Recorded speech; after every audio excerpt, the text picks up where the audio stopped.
I love this tweet because it highlights how healing your inner child is key for everybody, but especially for militants or people who carry war general energy of any kind. For our militant warrior spirits, having a healthy relationship with your inner child is what will keep you from becoming a tyrant. Let's talk about it. First, welcome back to my channel. I'm Jada Water, and I share observations, insights, and personal experiences with philosophy, astrology, mythology, and spiritual cosmologies of all kinds, but especially Pan-African cosmologies. I'm not an expert or the authority on anything, but I like to think of myself as a philosopher in the way that Pythagoras defined it. Whereas wise men had called themselves sages or those who know, a philosopher is one who is attempting to find out. Make sure to like and subscribe and visit my website, jadawater.com, if you want to book a reading or read transcripts of any of the essays or thoughts that I discuss on this channel. Think about it like this. In astrology, Aries is the archetype of the war general. It's the energy of aggression, anger, bold action, risk-taking, and conflict. But Aries is also considered the baby or the toddler of the zodiac, as that same impulsivity and action-oriented energy is also seen in childhood, a time when everything is about taking fast, brute action based solely on your will at the moment without careful consideration. Impulsivity, pure impulsivity. People tend to think that maturing or growing up means denying or suppressing that childlike energy. And they think that being a war general is just being ruthless and domineering, and never the twain shall meet. Neither have anything to do with each other.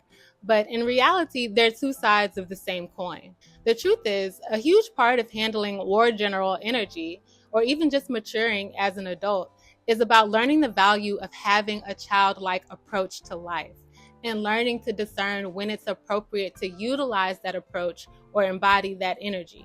Because yes, we all need to grow out of childlike temper tantrums and reckless impulsivity, but we need to grow with and grow into the sense of curiosity and wonder about the world that children also exude, instead of having an I know everything and nobody can tell me anything attitude.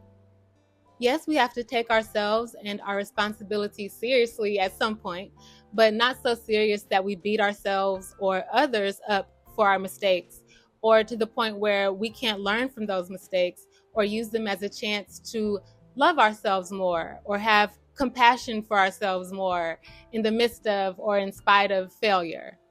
We have to be able to laugh at ourselves and to allow others to laugh at us sometimes too, and to be able to discern when you should join in on the laughter as a way of blowing off steam or break the tension, instead of barking on people or insisting they display absolute fealty to protect your own ego.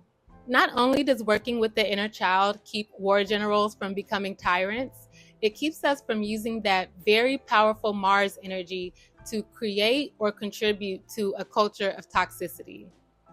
It's the difference between a war general who's creating a culture of competition or cruelty and a war general who's creating a culture of camaraderie and compassion, which are much better at holding a team together in the midst of extreme chaos. It's the difference between a war general who is afraid to ask questions because they don't want to be seen as weak or stupid, and a war general who understands that it's very possible that some youngster knows more about a certain subject than you do, and that the whole mission is made stronger by your willingness to take on the role of a student, to be a newbie, a beginner, a child, regardless of your rank or title. So yeah, no matter what you do in life, to do it in a way that truly brings you a sense of wholeness and fulfillment and helps bring wholeness or healing to your community, instead of letting ego and anger lead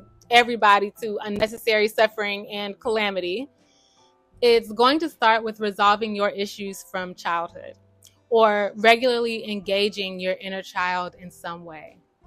Again, this is for everybody, but this especially goes for the militants among us, or those who have an influx of fire energy. And if you think you're one of those people, then consider booking an elemental balancing reading with me, where we work together to balance your fire energy and make you more effective and a safer, more trusted war general within your community. Let me know what else y'all want me to talk about. Ashe.